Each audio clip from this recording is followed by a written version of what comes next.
Friends, welcome to combined classes.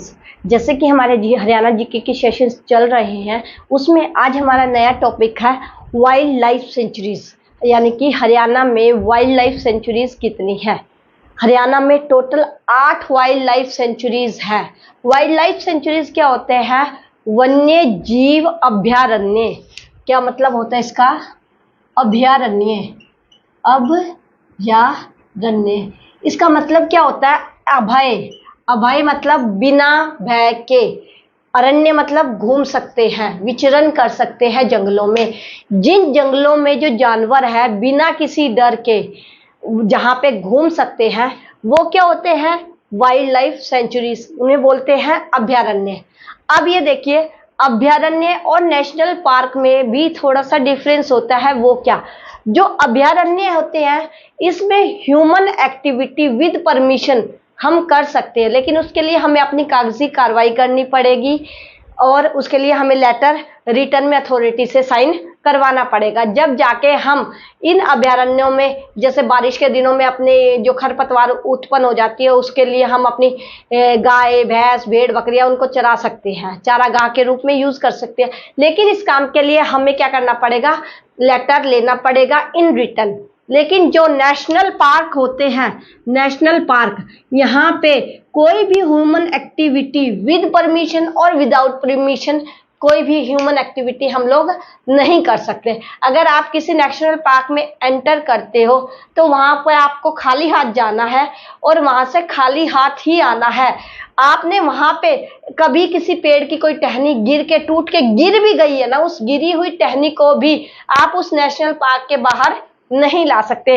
अगर यहाँ पे कोई एक्टिविटी हो जाती है विद या विदाउट परमिशन, दोनों ही केसेस में यहाँ पे फिर हमारी आईपीसी की धाराएं लगती है, यानी कि उस इंसान पे केस होगा। ये सब यहाँ पे जो नेशनल पार्क है, वहां पे ह्यूमन एक्टिविटी करना बिल्कुल इलीगल है। लेकिन हम जो अभयारण्य हैं, वहां पे विद परमिशन ह्यूमन एक्टिविटी कर सकते हैं, लेकिन उसके लिए भी हमें परमिशन लेनी पड़ेगी। हमें स्टेप बाय स्टेप काम करना है। ऐसे नहीं अगर विदाउट परमिशन यहाँ पे भी काम किया तो यहाँ पे भी हमें जेल का प्रावधान है, उस पे केस चलाया जाएगा, जुर्माना लगेगा, जेल हो सकती है। और यहाँ पे तो विद और विदाउट परमिशन दोनों ही केसेस में आप कोई भी ह्यूमन एक्टिविटी। देखिए, अब हम बात करते हैं लाइफ सेंचुरीज की, वाइल्ड लाइफ सेंचुरीज की। हरियाणा में टोटल 8 वाइल्ड लाइफ सेंचुरीज है। हमें यह पता होना चाहिए कि वो कौन से डिस्ट्रिक्ट में है, कौन से डिस्ट्रिक्ट में 2 वाइल्ड लाइफ सेंचुरीज है। क्योंकि कई बार है ना, वो ऑप्शन ऐसे बना के देते थे कि डिस्ट्रिक्ट के नाम, मान लो वाइल्ड लाइफ सेंचुरीज के नाम ना ये पूछ ले कि कौन सी डिस्ट्रिक्ट में है, तो हमें वाइल्ड लाइफ सेंचुरीज के साथ उनके डिस्ट्रिक्ट का नेम भी पता होना चाहिए कि कौन से डिस्ट्रिक्ट में वाइल्ड लाइफ सेंचुरी है। देखते हैं, हम पहले बात करते हैं खोल ही रेतान की। खोल ही रेतान ये हमारा सबसे पहले, अगर हम मैप को देखें, मैप में देखिए, मैं छोटा सा मैप बना के समझा देती हूँ, आपको एक रफ आइडिया हो जाएगा। जैसे ये 2 नदियों के बीच में घिरा है, यहाँ पे सबसे एक साइड में पंचकुला है। सबसे पहले पंचकुला में 2 वाइल्ड लाइफ सेंचुरीज है हरियाणा की। वो देखिए, फर्स्ट है खोल ही रेतान, देन वीर शिकारगढ़। ये दोनों कहाँ पे है? पंचकुला में। पंचकुला की वाइल्ड लाइफ सेंचुरी, पंचकुला की जो ये खोल ही रेतान लाइफ सेंचुरी है, ये हमने कब इसको नोटिफिकेशन आया था? 10 दिसंबर 2004 को। इसमें क्या है? इसमें अब वाइल्ड लाइफ सेंचुरी में हर जो डिस्ट्रिक्ट है उसके अकॉर्डिंग कोई ना कोई ऐसे जंगली जानवर है जो वहां की स्पेशलिटी होती है, जो वहां पाई जाती है। जैसे जो पंचकुला में खोल ही रेतान में चीतल, जंगली बिल्ली, सियार, जंगली बंदर और सबसे ज्यादा धब्बेदार हिरन मिलता है। यानी कि जो खोल ही रेतान है वो ज्यादातर धब्बेदार हिरन के लिए फेमस है। सेकंड वन देखिए, वीर शिकारगढ़। इसकी जो स्थापना हुई थी 1975 में हुई थी, पंचकुला में ही।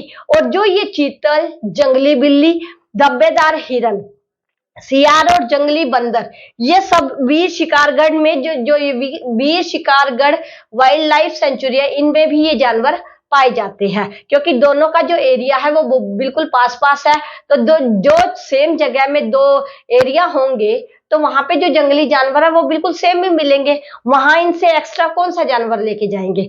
नेक्स्ट हम बात करते हैं अपने 3rd वाइल्ड लाइफ सेंचुरी की, जो है कलेसर वन्य जीव अभयारण्य। देखिए, जब हम जो कलेसर है, कलेसर से उत्तराखंड की साइड में जाते हैं तो थोड़ी सी आगे जाके हम देखते हैं कि हमारे दोनों ही साइड पे लश ग्रीन एरिया, यानी कि इतना ग्रीन एरिया है, पेड़ ही पेड़, पेड़ ही पेड़। हमें ये लगता ही नहीं है कि हम किसी मतलब हरियाणा के एरिया में घूम रहे हैं, हमें ऐसे लगता है हम किसी हिल स्टेशन पे आ गए हैं। उसमें क्या है, जो ये सड़क है, सड़क के एक साइड तो बना रखा है नेशनल पार्क और एक साइड बना रखी है वाइल्ड लाइफ सेंचुरी, यानी कि एक साइड जो है वाइल्ड लाइफ सेंचुरी है, एक साइड नेशनल पार्क है, दोनों बिल्कुल अपोजिट में है। तो ये जो कलेसर वन्य जीव अभयारण्य, इसकी स्थापना हमने की थी 2003 में। अब इसमें सबसे ज्यादा क्या पाया जाता है, भौंकने वाला हिरन। भौंकने वाला हिरन यहाँ पे सबसे ज्यादा मात्रा में पाया जाता है।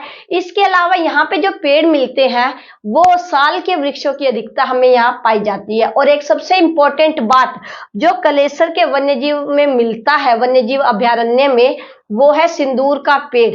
हरियाणा में सिंदूर का पेड़ और कहीं नहीं पाया जाता, सिर्फ ये कलेसर के वाइल्ड लाइफ सेंचुरी में जो जंगल है उसी एरिया में क्या कहते हैं, ये सिंदूर का पेड़ पाया जाता है। इस सिंदूर के पेड़ को हम क्या करते हैं, इनकी पत्तियां तोड़ के, इनको अच्छे से सुखा के, पीस के, तो इनसे क्या बनाते हैं, जो पहले वो पाउडर वाला सिंदूर आता था ना, वो इस पेड़ की पत्ती से बनता है जो इस एरिया में पाया जाता है। अब यहाँ पे देखिए, यहाँ पे बहुत जंगल है कलेसर में, और हरियाणा की सबसे पुरानी टिम्बर मार्केट वो भी कलेसर यमुनानगर में ही पाई जाती है। क्यों पाई जाती है, क्योंकि यहाँ पे जंगल जो है सबसे ज्यादा है।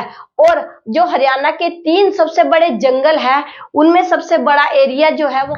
नेक्स्ट देखिए, 4th है खप्पड़वास, कापड़वास, या इसी को खप्परवास भी कहते हैं। अब ये तीनों इसी एक के ही नाम है। ये झज्जर में है, 1991 को बना था, और प्रवासी जो पक्षी है उनके लिए इनको बनाया गया था, यानी कि जो माइग्रेट होके जो पक्षी आते हैं सर्दियों में, वो यहाँ पे उनके लिए प्रॉपर रहने के लिए हमने जगह डेवलप की हुई है। उसके बाद है भिंडावास वन्य जीव अभयारण्य, ये भी झज्जर में है। जिस तरह पंचकूला में 2 थे, झज्जर में भी 2 है। भिंडावास वन्य जीव अभयारण्य ये 3 जून 2009 में बनके झज्जर में तैयार हुआ था। इसमें क्या है, सबसे खास बात इसकी क्या है कि जो इंडिया है, इंडिया में 1250 पक्षियों की प्रजाति पाई जाती है, जिसमें से अकेले हरियाणा में 500 प्रजातियां पाई जाती है। उस हरियाणा का भी डिवीजन जब हम करते हैं कि वो 500 कहाँ पाई जाती है, तो उसमें से 250 प्रजाति खाली इस भिंडावास वन्य जीव अभयारण्य में पाया जाता है। ये एरिया में भी बहुत बड़ा है। यहाँ पे एक सुंदर झील है जिसके लिए भी ये प्रसिद्ध है। अब देखिए, हरियाणा के जो ये भिंडावास वन्य जीव अभयारण्य है उसे अब देखिए नाहर वन्य जीव अभयारण्य। ये नाहर कहाँ पे है, ये रेवाड़ी में है, रेवाड़ी में। ये कब बना था, 30 जनवरी 1987 को ये बना। कहाँ पे, रेवाड़ी में नाहर वन्य जीव अभयारण्य। एनिमल है काला हिरन, उसकी जन्म स्थली इस अभयारण्य को मानी जाती है। आगे है 7 नंबर पे छिलछिला वन्य जीव अभयारण्य। एरिया में सबसे छोटा वाइल्ड लाइफ सेंचुरी अगर कहा जाए तो वो क्या आएगा, छिलछिला वन्य जीव अभयारण्य। ये कहाँ पे है, कुरुक्षेत्र में 1986 में ये बना था। और इसके आसपास जो जंगल है, कौन सा जंगल है, सियोनथी जंगल। नेक्स्ट आता है 8 अबूब शहर। अबूब अभयारण्य कहाँ पे है, सिरसा में। ये एरिया में नंबर 1 है, यानी कि जो इस वन्यजीव अभयारण्य का जो एरिया है वो सभी 8 वाइल्ड लाइफ सेंचुरी में सबसे ज्यादा है। और होगा भी क्यों नहीं, क्योंकि जो सिरसा है वो एरिया में सबसे बड़ा एरिया है। यहाँ पे इतना एरिया है तो ज्यादातर एरिया में हमने वाइल्ड लाइफ सेंचुरी क्रिएट कर दी जो 1987 में बनकर तैयार हुई। आई होप कि आप लोगों को ये वाइल्ड लाइफ सेंचुरीज अच्छे से समझ आ गई है। तो आप इसे पेपर के नजरिए से इस तरह तैयार कर लो कि जब पेपर में इसे दोबारा पढ़ो तो हमें जो हमारे नोट्स तैयार हैं उन्हीं में से पढ़ के याद हो जाना चाहिए। ठीक है, हमें ज्यादा डीपली दोबारा जाने का टाइम नहीं मिलेगा, क्योंकि HSSC का जो CET का एग्जाम विदिन 2 मंथ्स आ जाएगा, सब शुरू हो जाएंगे। नेक्स्ट मंथ से स्टार्ट है, मई में। अब ये देखते हैं किसका कब कौन सी डेट को आता है। तो प्लीज अगर आपको मेरा ये सेशन अच्छा लगा है तो प्लीज़ इसे ज़्यादा से ज़्यादा लाइक करें, शेयर करें, कमेंट करें और सब्सक्राइब करना बिल्कुल भी मत भूलें।